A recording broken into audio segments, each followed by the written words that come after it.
nome de Jesus. Muito obrigado por tudo que o Senhor já fez até aqui. Muito obrigado pela tua presença nesse lugar. Eu quero colocar diante do Senhor a vida do pastor Márcio, que vai trazer a palavra. Pai, que seja uma palavra vinda do coração do Senhor, que o Senhor seja a boca de Deus na vida do pastor Márcio. Usa a vida dele para ensinar como o Senhor tem feito a cada dia. Em nome de Jesus. Amém. Graças a Deus. Pode se assentar. Que Deus os abençoe nessa manhã. Continue nos abençoar. Uma alegria estarmos juntos para meditarmos na palavra de Deus. Eu quero convidar você a abrir sua Bíblia no livro de Ruth. Novidade, irmãos. Livro de Ruth, capítulo 2. A gente vai fazer a meditação hoje no capítulo de número 2. Irmãos, eu acho maravilhosa essa experiência da gente meditar verso a verso de livros. Esse é um problema que, de modo geral, os cristãos têm hoje em dia, tá? De modo geral. Por quê? Muitas vezes a gente vive de texto isolado, caixinha de promessa, né? Eu amo caixinha de promessa, mas ela tem uma especificidade, tá? Você não pode viver de caixinha de promessa. É igual pudim. Eu amo pudim, irmãos, mas não dá para viver de pudim. Entendeu? Você vai morrer, entendeu? Então, a gente precisa ter essa experiência. E você só vai se beneficiar, por exemplo, de uma caixinha de promessa, quando você lê aquele versículo, você entende o que ele significa. E você não vai entender o que ele significa se você não tiver uma experiência de entender a Bíblia, a grande história que a Bíblia conta, e qual o lugar daquele versículo naquele trecho da Bíblia que a gente está lendo. Então a gente vai ler hoje Ruth, capítulo 2. A gente vai começar com os versos de 1 a 7. E a gente vai, à medida que a gente vai prosseguindo na mensagem, a gente vai avançando. Então, irmãos, o nosso tema de hoje é quando Deus age no silêncio. A gente precisa se adequar à maneira com que Deus fala. Às vezes a gente fica esperando que Deus fale do jeito que a gente quer. Mas Ele fala do jeito que Ele quer. E às vezes, irmãos, não é sempre, mas às vezes Ele fala no silêncio. O silêncio também fala, irmãos. Quando você faz uma pergunta para alguém, a pessoa olha para você em silêncio, isso pode significar muitas coisas dependendo do contexto, né?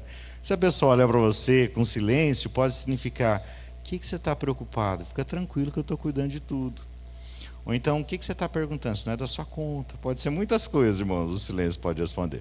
Mas hoje a gente vai ver como é que o silêncio esteve operando na vida de Ruth, de Noemi, né? De Boaz. Vamos começar a nossa leitura. Versículo 1. Noemi tinha um parente. Perdão, irmãos. Vamos começar com o último versículo do capítulo 1, tá? Que ele é muito importante também para a conexão do nosso capítulo 2. 1:22. Foi assim que Noemi voltou da terra de Moabe com Ruth, sua nora, a moabita. E chegaram a Belém no começo da colheita de cevada. 2:1. Noemi tinha um parente de seu marido, dono de muitos bens, da família de Elimeleque, o qual se chamava Boaz. Ruth, a moabita, disse a Noemi: deixe-me ir ao campo para apanhar espigas, atrás daquele que me permitir fazer isso. Noemi respondeu: vá, minha filha. Ela se foi, chegou ao campo e apanhava espigas atrás dos ceifeiros. Por casualidade, entrou na parte do campo que pertencia a Boaz, que era da família de Elimeleque. Eis que Boaz veio de Belém e disse aos ceifeiros: que o Senhor esteja com vocês. E eles responderam: que o Senhor o abençoe. Depois Boaz perguntou ao servo encarregado dos ceifeiros: de quem é essa moça? O servo respondeu: essa moça moabita que veio com Noemi da terra de Moabe. Ela me pediu que a deixasse recolher espigas e ajuntá-las entre os feixes após os ceifeiros. Assim ela veio e ficou aqui desde a manhã até agora. Só parou um pouco para descansar no abrigo. Mas olha que coisa curiosa, né? Em primeiro lugar, Deus governa sobre o acaso, tá? Não existe acaso. Existe soberania de Deus e providência. Eu vou repetir. Não existe acaso. Existe soberania de Deus. Aqui a gente vê nessa primeira parte do nosso texto, o texto que a gente meditou nas duas mensagens. Inclusive, irmãos, quero fazer aqui um incentivo para os irmãos e para as irmãs. Ouçam de novo as mensagens. Vá lá no YouTube, o pastor João Simonetti pregou 2 mensagens inspiradoras aí no primeiro capítulo, tá, de Ruth. Ouça novamente. Muitas vezes a gente não ouve tudo que a gente tem para ouvir quando a gente ouve uma vez, tá? Hoje em dia tem a bênção da internet, né? Internet tem coisa ruim, mas tem coisa boa também, irmãos. Então usa a parte boa da internet. Vai lá, ouve o sermão de novo, entendeu? Então o que a gente viu no primeiro capítulo do livro de Ruth? O Elimeleque foi com a sua família, saiu de Belém, que é a casa do pão. Estava faltando pão na casa do pão, né? O povo de Deus estava passando por um problema ali pontual. O Elimeleque decidiu deixar a terra de Israel, o povo de Deus, o povo que adorava a Deus, e foi na terra de Moabe, onde havia pão. Mas havia um povo que não adorava a Deus, era idólatra, um povo que não estava andando de acordo com a justiça de Deus, um povo que vivia valores e princípios que não estão coerentes com a palavra de Deus. E lá Elimeleque e seus 2 filhos morrem e deixam a mulher de Elimeleque e as mulheres dos filhos viúvas. Estão lá numa situação bem delicada. Na época do mundo antigo, irmãos, não é como a nossa organização da sociedade hoje. Hoje é muito mais fácil. Muitas mulheres trabalham, né, são autossuficientes. Aquilo era uma situação muito delicada no mundo antigo. Geralmente, viúva precisava de apoio e ajuda da família para se sustentar. Inclusive, tem o tripé ali, né, dos excluídos e gente que precisa de ajuda na Bíblia. Viúva, órfão e estrangeiro. No caso da Ruth e da Noemi, irmãos, elas eram viúvas, e a Ruth também era estrangeira. A classe excluída da sociedade por excelência, tá? 2 viúvas morando juntas, era o perfil da exclusão social, da dificuldade de se manter e de se viver naquela época. Tanto é que a lei de Moisés tem várias leis nesse sentido, ordenando ao povo de Deus que cuide de viúvas e órfãos. Então, na terra de Moabe, elas encontraram morte e começaram a passar necessidade de novo. Ouviram que Deus estava abençoando a terra de Israel, e especificamente Belém, né, de onde Noemi veio. E a Noemi decide voltar para a terra, e a Ruth, ela decide voltar com ela. E decide permanecer com a sua sogra e ajudar a cuidar dela. E nesse contexto, irmãos, o verso 22 diz: foi assim que Noemi voltou da terra de Moabe, com Ruth, sua nora, a moabita, e chegaram a Belém no começo da colheita de cevada. Irmãos, essa expressão "no começo da colheita de cevada" é muito importante. Quando alguém conta uma história, irmãos, vai ficando umas pistas na narrativa pelo caminho, tá? Geralmente na narrativa nenhuma informação vem à toa, tá? Então, se a Bíblia está terminando o capítulo 1 dizendo assim, estava no começo da colheita, é porque essa informação vai ser importante depois. E de fato, o que a gente vê na sequência? A gente vê na sequência que a Ruth, ela resolveu sair atrás dos ceifeiros que colhiam espigas. Quando a gente pensa em espiga, a gente pensa em espiga do quê, irmãos? De milho, né? Mas não tem nada a ver com milho, tá? O pessoal não plantava milho. Era cevada, tá? No final do capítulo, vai falar que a Ruth colheu cevada e trigo. O trigo era colhido um pouco mais para frente. Significa que a Ruth ficou alguns meses nessa caminhada de andar atrás dos ceifeiros e colher cevada. E de onde vem esse negócio, irmãos? Na lei de Moisés dizia o seguinte: é uma lei de proteção aos excluídos da sociedade, tá? Então, a Bíblia sempre incentiva o seguinte: você precisa ajudar os desfavorecidos. Mas a gente tem que tomar cuidado, irmãos, para não viciar a pessoa numa situação em que ela se torna, vamos dizer assim, parasitária.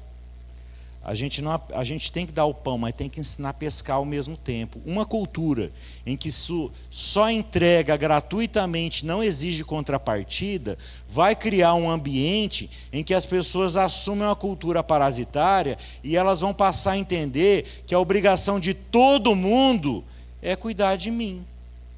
Quando, na verdade, irmãos, a gente precisa cuidar uns dos outros. Então, na igreja, por exemplo, a gente recebe alimentos para distribuir. Isso é muito importante. Agora, a gente não pode pegar determinada família, a não ser em casos excepcionalíssimos, e adotar pelo resto da vida e entregar a cesta básica. Porque isso é uma ajuda temporária para a pessoa se reorganizar. Está claro, irmãos?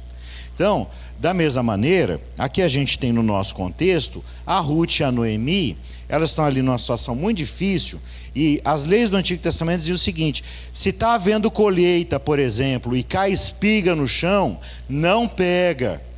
Por quê? Para deixar para o necessitado que por acaso esteja passando por ali e recolha. Estão entendendo, irmãos, a sabedoria de Deus? Então, a pessoa que está à margem, está passando necessidade, ele não vai simplesmente ficar igual o passarinho no ninho. Já viu o passarinho no ninho? Tem gente que acha que a vida é passarinho no ninho, irmãos. Fica o dia inteiro com o biquinho para cima lá, esperando cair alguma coisa, tá? Quando a gente não tem condição, irmãos, é assim que a gente faz, mas você tem que crescer.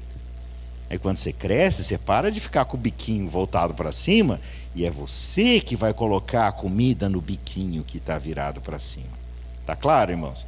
Então, a Ruth, ela era estrangeira, mas a Ruth, ela começa ali, ela já tinha alguma ambientação em relação ao povo de Deus, porque ela viveu com a família de Elimeleque, né, de Noemi e seus filhos, e agora a Ruth está vivendo na terra de Israel, e ela está sentindo na prática alguns efeitos dessa norma da palavra de Deus, que é muito importante, do cuidado com os excluídos. Ela vai para uma terra, o texto é muito curioso, né?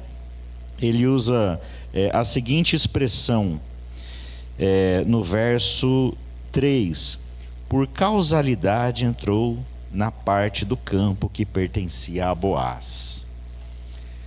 Por acaso, irmãos, a Ruth entrou no campo de Boaz. Por que a Bíblia diz isso, irmãos?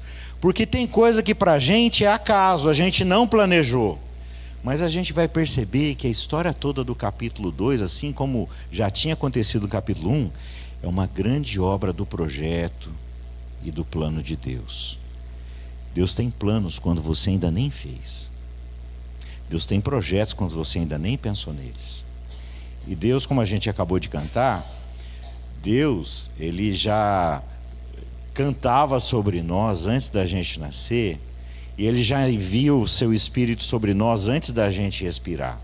O primeiro passo, irmãos, é sempre de Deus, tá? E Deus está sempre no controle. A gente gosta de estar no controle, mas a gente não está. A gente tem controle de alguma coisinha muito pequena, mas o controle de verdade, irmãos, está na mão de Deus. E Deus é bom.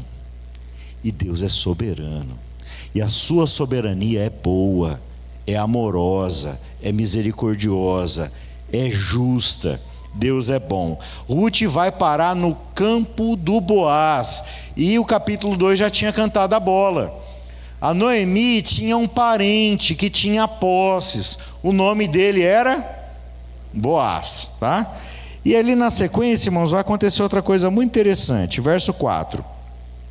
Eis que Boaz veio de Belém e disse aos ceifeiros: que o Senhor esteja com vocês. E eles responderam: que o Senhor o abençoe. Depois Boaz perguntou ao servo encarregado dos ceifeiros: quem é essa moça? Quem é essa moça? Irmãos, o Boaz, a Bíblia, tem coisa que a Bíblia diz sobre ele, tem coisa que ela não diz. Ela diz, por exemplo, que ele era rico. Em momento algum, a Bíblia vai dizer que o Boaz tinha outra mulher. Talvez o Boaz fosse viúvo, talvez fosse solteiro. O fato é o seguinte: ele estava ali na sua propriedade e uma moça lhe chamou a atenção, e ele não conhecia aquela moça. Ele foi tentar entender quem era aquela mulher. Não sei se ele já havia percebido a Ruth, talvez fosse uma bela mulher. Não sei se ele percebeu que ela era uma mulher bonita e de repente teve algum interesse por ela, ou se simplesmente ela viu alguém trabalhando na sua propriedade e ele não a conhecia. O fato é que Ruth chama a atenção de Boaz. E o Boaz pergunta: quem é aquela mulher? Verso de número 6. O servo respondeu: essa é a moça moabita, que veio com Noemi da terra de Moabe. Ela me pediu que deixasse recolher espigas e ajuntá-las entre os feixes após os ceifeiros. Assim ela veio e ficou aqui desde a manhã até agora, só parou um pouco para descansar no abrigo. Olha, curioso, irmãos. Aqui, o Boaz, ele toma ciência de quem seja a Ruth. E olha que coisa curiosa. O Boaz, pelas leis do Antigo Testamento, ele era o resgatador da Noemi. E o que é o resgatador ou Goel, irmãos? Quando a gente pensa em resgate, a gente pensa em categorias da nossa cultura. Então, por exemplo, se eu digo para você: fulano de tal pagou o resgate, o que você pensa? Você pensa em sequestro. Alguém foi sequestrado, né? O pastor João pagou meu resgate. O que ele fez? Alguém foi sequestrado, o pastor João lá pagou o preço para libertar a pessoa que foi sequestrada. Mas a figura do resgatador, a pessoa que paga o resgate, é uma ideia um pouco diferente na Bíblia. Na Bíblia tem algumas categorias. O resgatador é um tipo de pessoa que ele vai proteger a família. Ele tem função de proteger a família em alguns níveis. Primeiro nível, ele resgata o direito de propriedade da família, tá? O que isso significa? Imagina que a tua filha tem uma fazenda e a sua filha dependa daquela fazenda. E você caiu em dívida e a tua fazenda teve que ser vendida. O resgatador é aquele parente teu que tem o dever e o direito de comprar aquela propriedade de novo para que ela permaneça no contexto da família.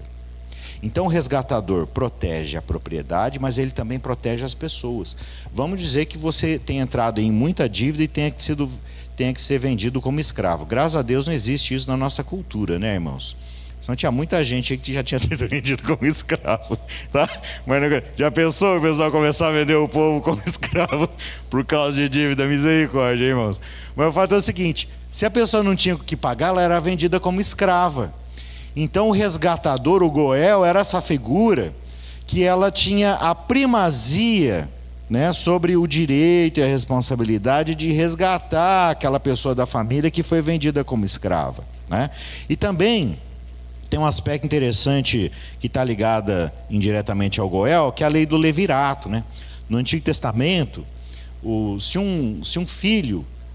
um homem morresse e sem filhos, era dever do irmão mais próximo casar com a viúva para suscitar filhos para o irmão, tá? Jesus contou até uma parábola que tinha uma moça, misericórdia, devia ter o dedo muito podre, né?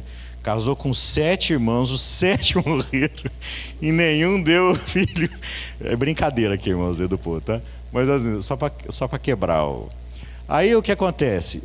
Jesus usa essa parábola, inclusive, para afirmar a ressurreição. Então o Boaz, o resgatador da Noemi e consequentemente da Ruth, ele conheceu a Ruth, ou melhor, ele contemplou a Ruth e a Ruth foi trabalhar no campo dele, irmãos. Isso não é coincidência, isso é providência de Deus. Isso é Deus guiando o seu povo com um propósito bem definido. Então, eu e você, a gente precisa entender que Deus, ele age mesmo quando a gente não percebe. Deus, ele governa sobre o acaso, tá? Caso exista esse negócio de acaso, né? Tem uma música que diz: o acaso vai te proteger. Isso é uma besteira, tá? O acaso não vai fazer nada de bom com você. O acaso não vai te proteger. Quem vai proteger você é a soberania, é a providência de Deus, é o amor de Deus, é a graça de Deus. Amém, irmãos? Acaso, coisa nenhuma, tá, irmãos? Nada de acaso vai te proteger, não. É a graça de Deus. Pode cantar a musiquinha, tá? Mas saiba que não tem nada de acaso que vai te proteger, tá? É a graça de Deus. Então, irmãos, a gente já vê um primeiro movimento em que Deus governa sobre o acaso. E mesmo quando a gente não planejou, mesmo quando a gente não pensou, mesmo quando a gente não viu saída, Deus já está escrevendo a história e conduzindo todas as coisas. Irmãos, vou falar uma coisa que eu acho que é muito importante para entender a soberania de Deus. Deus é soberano de uma maneira que Ele consegue fazer de tudo que a gente faz de bom e de ruim convergir para que os propósitos dele sejam cumpridos, tá? Acho que eu já contei esses exemplos, irmãos, do Evangelho segundo Judas, que é um livro apócrifo do Novo Testamento. Os apócrifos do Novo Testamento, irmãos, são livros escritos naquela época, mas que não foram escritos por o que a gente poderia chamar de cristãos ortodoxos, tá? Geralmente são livros heréticos e, na maioria, agnósticos. Tem um livro do Novo Testamento que chama Evangelho de Judas. Sabe qual é a história do Evangelho de Judas? Presta atenção, porque alguns evangélicos correm um risco muito grande de cair nessa cilada teológica do Evangelho de Judas, né? O Evangelho de Judas diz que o Judas não era o traidor, o filho da perdição, né? Apesar de Jesus ter chamado Judas de filho da perdição no Evangelho de João, o Evangelho de Judas diz que o Judas não era o traidor. Ele era o discípulo preferido de Jesus. E porque Judas era o discípulo preferido de Jesus, coube a Judas a tarefa gloriosa de entregar Jesus na cruz. Quem diz uma bobagem dessa, se você ler o Evangelho de Judas, não acredite, tá? Porque isso é bobagem, é heresia, tá? Quem diz esse tipo de bobagem, irmãos, não entendeu a soberania de Deus. Porque Deus não faz você fazer o mal. Mas Deus é tão soberano que mesmo que você faça bobagem e tome a decisão correta, os desígnios dele vão ser cumpridos da mesma maneira. O Judas deveria ter traído Jesus, sim ou não? Não, irmãos. Mas ele traiu? O propósito de Deus foi frustrado? Muito pelo contrário. Deus usou a própria traição do Judas. O Judas pecou, ele foi depois tomado de remorso e se enforcou. Não faça isso também, tá? Mas por quê?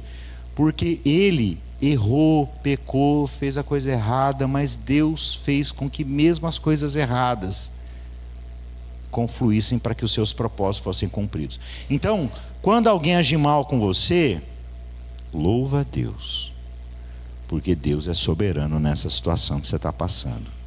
O Senhor fará sobressair a tua justiça como a luz e o teu direito como o sol ao meio-dia.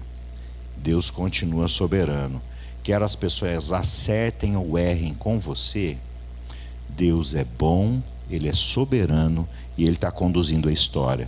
Ele não conduziu a Ruth até a fazenda do Boaz porque a Noemi era muito esperta, porque a Ruth era muito esperta, ou mesmo que o Boaz fosse muito esperto, irmãos. É Deus conduzindo a história de maneira graciosa e soberana para a glória dele. Vocês acham que no capítulo 1 a Noemi e a Ruth estavam felizes, irmãos? Elas estavam desesperançadas. Mas quem vai acender e retomar a esperança, irmãos, é Deus. Que Deus abençoe, você fica aí firme na graça. Segundo lugar, verso 8. A graça de Deus, irmãos, ela se manifesta de maneira muito especial em pessoas piedosas. Você sabe o que significa a palavra piedoso? Piedoso, na língua portuguesa, vem de pio, que significa santo, tá? Uma pessoa piedosa é uma pessoa temente a Deus, consagrada a Deus, que ama a Deus, tá? E Deus usa os bons e maus para os seus propósitos serem realizados. Mas, irmão, se Deus é capaz de usar o mal, imagina o que Ele faz quando a gente faz o bem. Então, por isso, eu queria, nesses versos, refletir com você sobre isso. A graça de Deus se manifesta especialmente em pessoas piedosas, não exclusivamente, tá? Deus usa até a mula para falar com o profeta, se Ele quiser, tá? Mas Ele usa especialmente gente que crê, que ama e anda na sua presença. Verso 8. Então Boaz disse a Ruth: escute, minha filha, você não precisa ir colher em outro campo, nem se afastar daqui. Fique aqui com as minhas servas. Fique atenta ao campo onde forem colher e vá atrás delas. Eu dei ordem aos servos para que não toquem em você. Quando você ficar com sede, vá até as vasilhas e beba da água que os servos tiraram. Então Ruth se inclinou e, encostando o rosto no chão, disse a Boaz: por que o Senhor está me favorecendo e se importa comigo, se eu sou uma estrangeira? Boaz respondeu: já me contaram tudo o que você fez pela sua sogra, depois que você perdeu o marido. Sei que você deixou pai, mãe, a terra onde nasceu e veio para um povo que antes disso você não conhecia. O Senhor lhe pague pelo bem que você fez, que você receba uma grande recompensa do Senhor, Deus de Israel, sob cujas asas você veio buscar refúgio. Então Ruth disse: meu caro Senhor, você está me favorecendo muito, pois me consolou e falou o coração dessa sua serva. E eu nem mesmo sou como uma das suas servas. Na hora de comer, Boaz disse a Ruth: venha para cá e coma do pão, molhe o seu bocado no vinho. Ela se sentou ao lado dos ceifeiros e Boaz lhe deu grãos tostados de cereais. Ela comeu até ficar satisfeita e ainda sobrou. Quando ela se levantou para ir apanhar espigas, Boaz deu esta ordem aos seus servos: deixem que ela apanhe espigas até no meio dos feixes, e não sejam rudes com ela. Tirem também algumas espigas dos feixes e deixem cair, para que ela as apanhe, e não a repreendam. E assim Ruth esteve apanhando espigas naquele campo até tarde. Depois debulhou o que havia apanhado, e foi quase 20 litros de cevada. Mas olha que coisa maravilhosa. O Boaz é um homem admirável. Por quê? Porque ele ouviu a história da Ruth e ele se compadeceu. Ele sabia que ela é estrangeira, a Ruth também sabia. Quando a Ruth fala para ele: eu não sou nem como as suas servas, na verdade ela está dizendo: ô Boaz, eu sei que eu não sou do povo de Israel, eu sei que eu não sou do povo da aliança, e eu estou numa situação que eu perdi meu marido, eu não tenho como me sustentar, eu estou abaixo das tuas servas, que nem israelita eu sou estrangeira e viúva, entendeu? Mas o Boaz, irmãos, o Boaz, ele olha para aquela mulher, ele respeita aquilo que a mulher fez pela sua sogra. O Boaz era um homem justo, irmãos. Ele não era apenas justo. A lei de Moisés diz que você deveria deixar as espigas que caíram para que os pobres e os necessitados pudessem apanhar. O Boaz foi além da lei. Ele não era uma pessoa que andava na presença de Deus na marra e na obrigação. Não é o crente que só vai na igreja quando tem escala para cumprir. Quem tem ouvidos ouça, irmãos, o que o Espírito diz à igreja, tá? Mas o Boaz, irmãos, é além da obrigação, além da lei. Ele não era obrigado a deixar nada para trás, mas ele deixou generosamente, misericordiosamente. Aquele era um homem correto, ele conversava com os seus servos. Ele não era um homem de nariz empinado, achando que era melhor que os outros. Era um homem temente a Deus. E quando ele olha para Ruth, irmãos, ele consegue perceber a virtude que havia na mulher. Ela era uma estrangeira.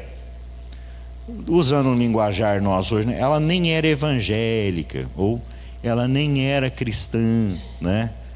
Mas o Boaz olhou para aquela mulher e viu que ela agia corretamente, que ela amou a sua sogra e foi fiel a ela, que se permaneceu firme, que ela era uma mulher que trabalhava duramente, só parava por um pequeno descanso, batalhou de sol a sol. O Boaz olhou para aquela mulher e olhou com justiça. E outra coisa que chama atenção no texto, vocês já contaram, eu não vou nem fazer essa conta, irmãos, que hoje não vai dar nem tempo, mas conta depois quantas vezes que você vai ver nesse texto uma pessoa abençoando a outra. O Boaz foi falar com o servo e abençoou o servo, e o servo abençoou o Boaz, e o Boaz ouve a história da Ruth, e ele vai falar com a Ruth, ele abençoa a Ruth, e a Ruth abençoou o Boaz. Está vendo o clima, irmãos, que estava ali? Era um clima em que as pessoas, elas não estão concorrendo, não havia inveja. Porque, irmãos, já viu inveja onde não deveria haver? Tem direto, irmãos. Não vi nenhum aqui na igreja recentemente, tá, irmãos? Só para vocês ficarem tranquilos. Vou dar um exemplo. Às vezes as pessoas ficam invejam umas com as outras no ministério, que é um absurdo. Às vezes uma pessoa fica com inveja da outra porque parece que a outra ora mais, né? Ou porque a outra tem um determinado desempenho em determinado ministério, ou na diaconia, ou no ministério de louvor, ou seja lá onde que for, ou no ministério pastoral, ou no trabalho, entendeu? Você desempenha bem tua função, tem gente com inveja. Irmãos, quando a graça de Deus está reinando, a gente olha para a virtude do outro com alegria. Louvado seja Deus porque Deus está usando a vida do meu irmão. Louvado seja Deus porque Boaz é um homem virtuoso. Louvado seja Deus porque a Ruth é uma mulher virtuosa. E o tempo todo, irmão, você não vai ver uma palavra de maldição no livro da Ruth. Palavras para abençoar o outro. Abre a tua boca para agradecer. E abre a tua boca para abençoar, tá? Nesse contexto, irmãos, Deus age graciosamente até quando o contexto é ímpio. Como diria o apóstolo Paulo, onde abundou o pecado, superabundou a graça. Mas isso não significa, irmãos, que a gente deva fazer apologia da desgraceira, tá? O que eu chamo de apologia da desgraceira? Um dia eu estava numa rodoviária, estava com tempo livre lá e vi que tinha uma livraria. Fui lá ver um livro, tinha um livro de um testemunho evangélico de conversão. Fui ler o testemunho, irmãos do céu. Que vergonha que eu tive de ler aquele livro. Porque a mulher começou a descrever no livro com pormenores a vida devassa, pecaminosa que ela tinha, com pormenores indizíveis, irmãos.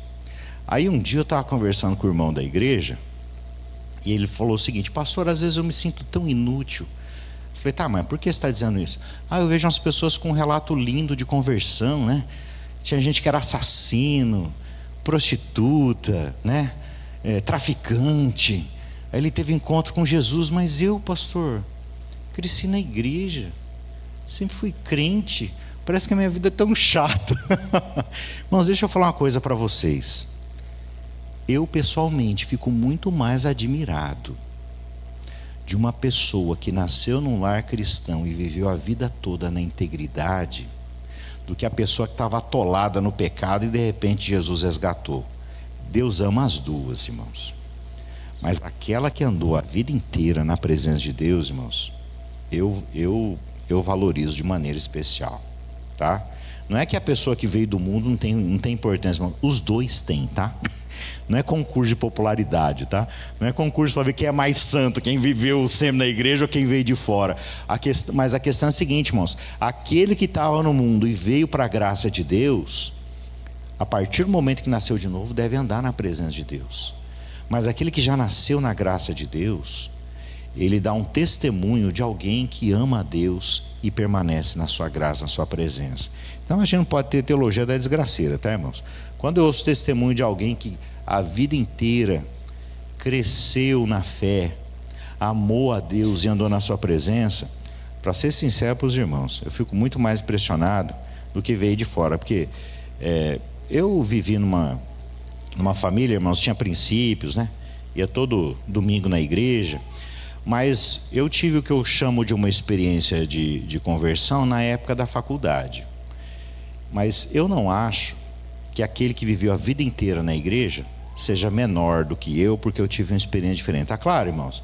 Então o importante, irmãos, é andar na presença, porque a glória é de Deus, tá? E Deus é glorificado quando você vive a tua vida inteira na presença dele, desde pequenino. E Deus é glorificado quando você andou errado e a graça de Deus te alcançou, tá? O importante é ficar firme na graça, irmãos. Pela graça, para a glória de Deus. Então, irmãos, Boaz, ele é uma figura muito impressionante e é uma figura justa. E eu queria encerrar a partir do verso de número 18. Vamos ler o 18 ao 23. Ela pegou o cereal e voltou para a cidade. E a sogra viu quanto de cereal ela havia conseguido apanhar. Ruth também deu para a sogra comida que lhe havia sobrado, depois que ela comeu até ficar satisfeita. Então Noemi perguntou: onde você foi colher hoje? Onde trabalhou? Bendito seja aquele que acolheu você com tanta generosidade. E a Ruth contou à sua sogra onde havia trabalhado. E acrescentou: O nome do homem com quem trabalhei hoje é Boaz. Então Noemi disse à sua nora: que ele seja abençoado pelo Senhor Deus, que não deixou de ser bondoso nem para com os vivos nem para com os mortos. E Noemi acrescentou: este homem é nosso parente chegado e um dos nossos resgatadores. Então Rute, a moabita, disse: ele também me disse que eu posso continuar com os servos dele até que eles terminem de fazer a colheita. Noemi respondeu: é melhor mesmo que você vá com as servas dele, minha filha. No outro campo poderiam maltratar você. Assim Rute ficou na companhia das servas de Boaz para apanhar espigas até que a colheita de cevada e do trigo se acabou, e continuou morando com sua sogra. Irmãos, no verso 20, ele diz assim: este homem é nosso parente chegado e um dos nossos resgatadores. Tá? O Boaz, ele não era o primeiro resgatador da família, né? No caso da propriedade, né, que pertenceu a Elimeleque, e também ali no caso dos filhos de Elimeleque e consequentemente da Rute. O Boaz não era o primeiro resgatador, havia um resgatador antes dele, mas isso aí são cenas dos próximos capítulos, tá, irmãos? Mas aqui já fica essa figura muito importante. Agora, o Boaz, irmãos, ele era um homem que não andava na obrigação, ele ia além da obrigação. E uma coisa muito curiosa são as funções do resgatador na Bíblia. Levítico 25:25 diz que redimir propriedade familiar vendida por necessidade era um dos direitos do resgatador. Segundo direito, Levítico 25:47-49, resgatar um parente vendido como escravo. Terceiro lugar, vingar o sangue de um parente assassinado, tá? O resgatador também era uma figura que vingava o sangue. É uma figura de juízo nesse sentido. Então, se alguém matou, por exemplo, teu irmão, cabia a você vingar a morte do seu irmão. Não faz mais isso, tá, irmãos? A gente está em outro departamento agora, tá? Porque a gente não se vinga mais, porque o nosso resgatador é Jesus. Quando alguém se levantar com você, presta muita atenção, você não precisa se vingar, porque quem vai vingar você é Jesus. A vingança pertence ao Senhor. Eu tenho um amigo uma certa vez que diz o seguinte: a vingança pertence ao Senhor, mas ele gosta de me usar como instrumento da sua vingança. Para com esse negócio, tá? Não é assim que funciona, tá, irmãos? Não entra nessa, tá? É engraçado, mas não é assim que funciona, tá? Então a vingança pertence ao Senhor, tá certo? É Ele que vai fazer justiça, é Ele que vai vingar você. E Ele vai te vingar muito melhor que você é capaz de se vingar, tá bom? Então confia na graça. Mas aqui, irmãos, o Boaz, ele é o resgatador. E já neste momento, a Noemi, ela fala um negócio assim: que ele está sendo generoso com os vivos e com os mortos. Por que ela está dizendo isso? Porque na verdade o resgatador era uma figura de cuidado com a família, inclusive cuidado com aqueles que já morreram. Porque se o homem morria sem ter filho, caberia ali a figura do levirato, levítico, que a pessoa se casasse para suscitar filhos ao falecido, para que o nome dele não fosse esquecido na terra de Israel. Então, não é cuidado para mortos, irmãos, no sentido de que a gente pode fazer alguma coisa por quem já morreu, tá? Quem já morreu e agora está nas mãos de Deus. Amém, irmãos? Então a gente não precisa se preocupar com quem já morreu. Mas a gente pode fazer... a figura do resgatador era uma figura de cuidado com o legado de quem já foi, não com a vida da pessoa em si, tá? Não com a pessoa em si, porque a pessoa já morreu, mas com o legado dela, com a herança dela, com a família dela. Então Boaz, irmãos, ele agiu com graça e misericórdia, e a gente vê num capítulo 2 de completa desesperança e angústia, um capítulo 2 que transpira esperança. A colheita da cevada chegou. A Rute foi ao campo de Boaz. A Rute foi tratada não apenas com respeito e humanidade, mas com extrema generosidade. Ela foi cuidada, de certo modo, pelo Boaz. E quando ela volta para casa para cuidar da sua sogra, ela descobre que o resgatador da família é o Boaz. E a partir daqui, irmãos, vamos aguardar as cenas dos próximos capítulos. Mas o que a gente aprende com esse capítulo 2? A soberania amorosa, cuidadora de Deus. Deus age no silêncio. Deus age mesmo quando Ele está quieto, quando Ele não está falando. Mas o fato de Deus não estar falando, irmãos, e às vezes Ele até está, mas a gente não ouve, tá? Mas o silêncio de Deus não é ausência de ação. Muito pelo contrário. Ele age até mesmo em silêncio. Eu gosto de contar uma história, irmãos. Eu não sei se o Miguel vai ficar bravo comigo, mas essa é uma história que eu gosto muito de contar. O Miguel era bem novinho e a gente estava numa praça. E eu sentei no banco e falei: Miguel, brinca à vontade, mas não fica longe do papai, eu estou aqui. Tá bom, papai. Aí eu e o Miguel, irmãos, nós temos uma característica em comum, tá? Você começa a se conhecer muito melhor quando você tem filho. Então tem muita coisa que eu não entendia na minha infância. Por que os meus pais me tratam assim, né? Hoje eu entendo, irmãos, porque o Miguel é parecido comigo e fala: então era por isso. E o Miguel, a gente é meio distraído. Só um pouquinho, irmãos. E o Miguel, ele estava brincando e ele se distraiu com um passarinho, com a borboleta e foi atrás. A hora que eu vi que ele estava distraído, eu fui atrás dele, mas eu fui meio escondidinho atrás das árvores, né? Aí teve um determinado momento que o Miguel percebeu que ele tinha ido para longe. Ele olhou ao redor e achou que ele estava sozinho. E aí, quando eu percebi que ele começou a ficar preocupado achando que estava sozinho, eu disse o seguinte: Miguel, o papai está aqui. Ele não estava vendo o papai, mas não significa que o papai não estivesse lá. Você está entendendo, meu irmão? Tem hora que parece que Deus não está fazendo nada. Tem hora que parece que Deus esqueceu de você, mas presta atenção em nome de Jesus. Deus nunca esquece de você. Jesus disse: eis que estou com vocês todos os dias até a consumação do século. Então Deus também age no silêncio. Deus continua soberano, Deus continua agindo. E hoje Ele está olhando para você e Ele está agindo em favor da sua vida. E você precisa crer nisso, tá? Você precisa crer nisso. Mas não é o teu entendimento que vai fazer isso acontecer, irmãos.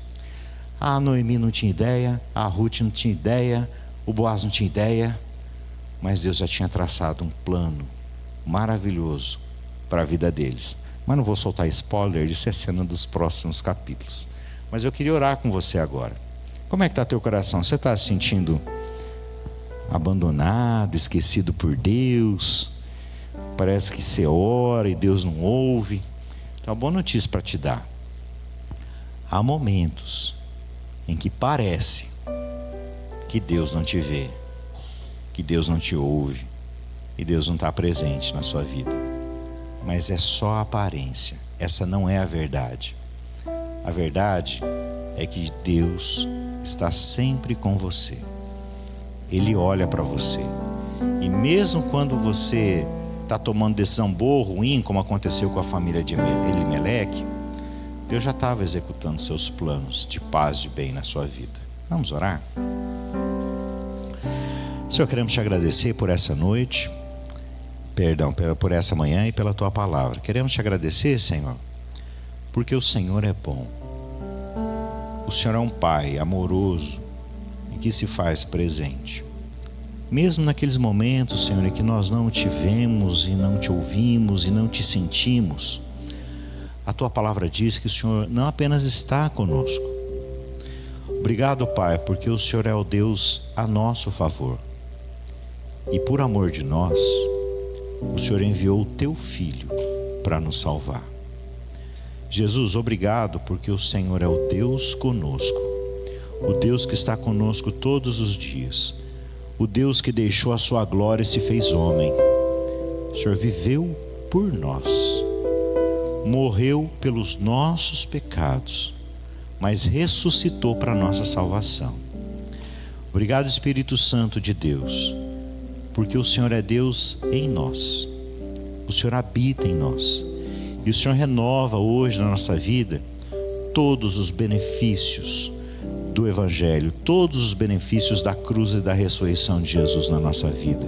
Obrigado, Deus, porque o Senhor é bom, sempre é soberano. Senhor, não nos deixe ser enganados pelos nossos sentidos, mas nos abençoa para que a gente tenha essa clareza de mente e de coração, para perceber a Tua presença sempre conosco, porque o Senhor é o Deus que age em todo o tempo, inclusive no silêncio. No silêncio o Senhor está agindo. E Senhor, como é bom saber que o Senhor ainda tem coisas extraordinárias e maravilhosas que o Senhor está preparando para a gente. Tem coisas maravilhosas que a gente não tem nem consciência, mas o Senhor vai continuar realizando nessa vida e no porvir, para que toda honra, toda glória e todo louvor sejam dados a Ti. Queremos te agradecer pela Tua palavra, pela Tua presença, em nome de Jesus. Amém. Que Deus te abençoe, em nome de Jesus. Recebam a bênção, queridos, o grande e maravilhoso amor de Deus, a graça do nosso Senhor e Salvador Jesus Cristo, o consolo, o ensino, a unção do Espírito Santo esteja sobre a sua vida, sobre a sua casa e sobre todo o povo de Deus espalhado pela face da terra, hoje e para todo sempre. Amém. Se você quiser dar um abraço em 1, 2, 10 pessoas, eu te espero lá fora.